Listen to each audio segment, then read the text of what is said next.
और बाद में अपना आप लोग एनालिसिस कर लेना कि मेरा ये टॉपिक तैयार है या नहीं है। पहले हम एग्जाम की बात कर लें। अभी लास्ट साथी आपका लास्ट जब आपका एसएससी जीडी हुआ तो उसमें टोटल 53 शिफ्ट्स थी, और आपको पता ही है जीएस में 20 क्वेश्चन पूछे जाते हैं, तो कुल मिलाकर के आपका 1060 क्वेश्चन पूछे गए। सबसे ज़्यादा वेटेज रहा था आपका स्टैटिक जी के। टोटल क्वेश्चंस की बात करें हम 318 क्वेश्चन पूछे गए थे। Current affairs 182 question, economics 159 question, history से 121 क्वेश्चन, पॉलिटी से 121 क्वेश्चन, ज्योग्राफी से 106 क्वेश्चन और साइंस से 53। यानी सबसे कम रोल जो रहा था वो साइंस का रहा था, और सबसे ज्यादा जो साथी अहम योगदान रहा था वो स्टैटिक जीके का रहा था। ठीक है, और रहता भी है एसएससी के एग्जाम्स में तो स्टैटिक जीके सबसे ज्यादा पूछा भी जाता है। ओके, टोटल क्वेश्चंस की बात करते हैं तो स्टैटिक जीके के साथ ये सब्जेक्ट वाइज क्वेश्चंस है। यहाँ पे आप टोटल करोगे तो 20 आएगा। ये +-1 हो सकता है कि हो सकता है 5 ही क्वेश्चन पूछा जाए, ऐसी कोई गारंटी नहीं है कि भाई 6-7 है तो 6-7 ही पूछ जाए। हो जाए 5-6 पूछ ले आपसे, 4 पूछ ले, कहीं कहीं पर आपका पॉलिटी का ज्यादा क्वेश्चन पूछ ले। तो एक स्टूडेंट को कभी भी इस बात से नहीं घबराना चाहिए, और ना इस बात के लिए बहुत सारी चीजें सोचनी चाहिए कि भाई ये सब्जेक्ट इतने ही मार्क्स का आना चाहिए, क्योंकि जब एग्जाम में साथी आएगा आपका तो वो सबके लिए होगा। और मान के चलो किसी शिफ्ट में स्टैटिक जीके ज्यादा दे दी, और आपका वहां पर बच्चे की स्टैटिक जीके पर कमांड भी बहुत अच्छी थी, और वहीं एक दूसरे में कहीं पे हिस्ट्री को ज्यादा पूछ लिया और उस बच्चे की हिस्ट्री पे कमांड कम थी, तब एक अंतर आ जाता है। लेकिन आप एक अच्छे स्टूडेंट हैं, आपने सब्जेक्ट को एसएससी जीडी के लिए जो सिलेबस है उसको अगर बहुत अच्छे से आपने पढ़ा है तो मेरे हिसाब से कोई फर्क नहीं आना चाहिए। एक अच्छे स्टूडेंट पे तो कोई फर्क नहीं आना चाहिए। तो ये आपका सब्जेक्ट वाइज वेटेज है। क्लियर है सब्जेक्ट वाइज किस तरह से क्वेश्चन पूछे जाएंगे। हमने बताया कि आपको ये घट भी सकते हैं, बढ़ भी सकते हैं, क्योंकि साथ ही आपका एसएससी ने कहीं भी ये नहीं दिया है कि फिक्स यही क्वेश्चन पूछे जाएंगे आपसे। ओके, चलो जी, ये स्टैटिक जीके में अब मैं कह रहा हूं कि एक्सपेक्टेड क्या हो सकते हैं। तो देखो, पद्म अवार्ड मैंने बताया करंट अफेयर्स में, वो आपका एक्सपेक्टेड हो सकता है। संगीत से क्वेश्चन इन फ्यूचर पूछ सकता है आपसे कि भाई कौन से राज्य का कौन सा संगीत है, या फिर शास्त्रीय संगीत में आपको पता होना चाहिए। शास्त्रीय संगीत जो आपका हिंदुस्तानी संगीत है उत्तर भारत का, उसकी 10 विधियां हैं, उनसे क्वेश्चन की ठुमरी की रानी, इस तरह से क्वेश्चन बन जाते हैं।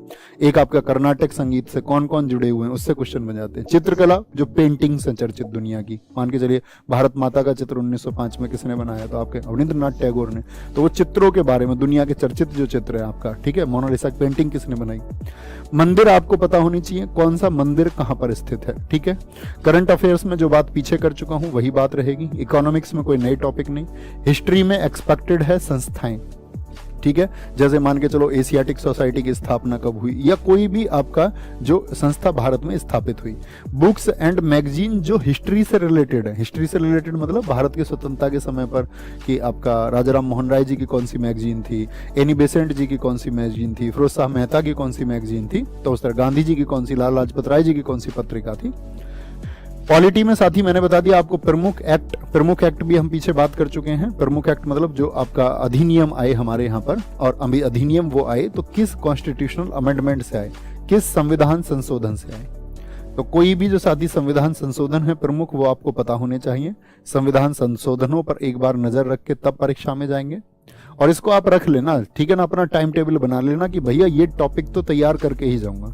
इसके अलावा जो मेरी तैयारी चल रही है, तो रिवीजन का ये बेस्ट वे हो जाएगा आपका, कि आपके वो सारे टॉपिक्स भी रिवाइज हो जाएंगे, और आपको लगे कि मेरे पास अतिरिक्त समय बच गया है, अभी मेरे पास समय है, तो आप अपनी बाकी चीजों को भी रिवाइज फिर कर सकते हैं। ओके, क्या बोलेंगे, ट्रांसपोर्ट परिवहन पढ़ लेना। इसमें नेशनल हाईवेज जो राष्ट्रीय राजमार्ग हैं, नेशनल वाटरवेज यानी कि जो आपका जल मार्ग हैं, जैसे कि आपका NH पूछ लेगा, NH7 कहाँ से कहाँ तक है ऐसे, या आपसे पूछ लेगा NW1 नेशनल वाटरवे 1 जो है किसको किससे जोड़ता है। आपका एसिड एंड बेस से पिछली बार नहीं पूछा गया, लेकिन अम्ल और क्षार को हल्के मत लेना, ये टॉपिक अच्छा है, इसको अच्छे से पढ़ के जाना। ठीक है, विटामिन की बात करें, विटामिन आप पढ़ के जाएं, प्रोटीन्स आप पढ़ के जाएं, और साथ में एक मैं यहाँ पे कहना चाहूंगा आपसे, डाइजेस्टिव सिस्टम, पाचन तंत्र को और पढ़ के जाना, डाइजेस्टिव सिस्टम को जरूर रिवाइज करके जाना।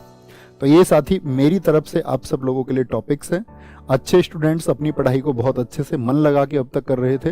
आप सबके सपने होंगे, ड्रीम्स होंगे, तो वो ड्रीम्स फुलफिल हो जाए, यही वीडियो लाने का मेरा मकसद है कि आप लास्ट टाइम पे बस ये ना रहें कि किसी तरीके से आप अपना रिवीजन कर रहे हैं और बहुत इंपॉर्टेंट टॉपिक्स को आप छोड़ गए हैं। तो ये मेरी तरफ से इंपॉर्टेंट टॉपिक्स हैं। इसके अलावा जब आपके पास समय लगे, अगर मैं ये कहूँ आप इन सबको अगर अच्छे से रिवाइज करोगे ना दोस्त, एक अच्छा सा टाइम टेबल बना के, क्योंकि जीएस हमारा कितना पार्ट प्ले करता है, 25%, तो आप अपनी अपनी स्टडीज़ का 25% भी आपको जीएस को देना चाहिए। यानी आप 8 घंटे अगर पढ़ाई कर रहे हैं तो, या 10 घंटे पढ़ाई कर रहे हैं, 12 जो भी आप कर रहे हैं उसका 25%, यानी मान के चलिए आप अभी आपका परीक्षा का समय है तो जनरली 8 से 10 घंटे में सभी आ जाते हैं इसमें, 8 घंटे भी मान लेते हैं तो 8 घंटे का 25% यानी कि 1/4 क्या हुआ आपका 2 घंटे। तो 2 घंटे आपको जीएस को आप देते होंगे रोज रिवीजन करने को, ठीक है, कि जैसे प्रैक्टिस सेट के माध्यम से भी हम करते हैं आपका।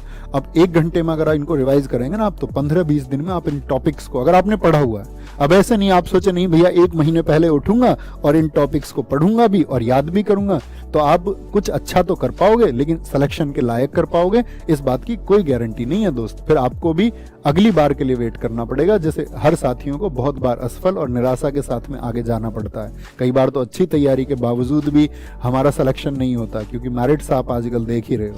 तो कंपटीशन का जो लेवल है वो काफ़ी अप हो चुका। अब ऐसा नहीं है कि आप उठ के बैठेंगे और तुरंत 1 महीने में तैयारी कर लेंगे, ऐसा संभव नहीं है। ओके, तो ये मेरी तरफ से एक प्रयास था आप सब लोगों के लिए। बाकी अपनी तैयारी को बहुत अच्छे से करें, जहाँ से भी आप पढ़ते हैं वहाँ से बहुत अच्छे से पढ़ते रहें। जिन बुक्स से आप पढ़ रहे हैं, ऑनलाइन पढ़ रहे हैं, जिन भी टीचर्स से पढ़ रहे हैं, जिन भी आपका प्लेटफॉर्म पे आप पढ़ रहे हैं, बस अपनी तैयारी को बहुत अच्छी रखें और मतलब खुद को सफल बना के दिखाएं, फाइनली सेलेक्ट होकर दिखाएं। तो ये मेरा आपके लिए एक योगदान था। तो एक बार जरूर लिखना भैया, प्रॉमिस हम इन टॉपिक्स को जरूर रिवाइज करके जाएंगे। Thank you, bye bye, take care, जय हिंद, जय भारत।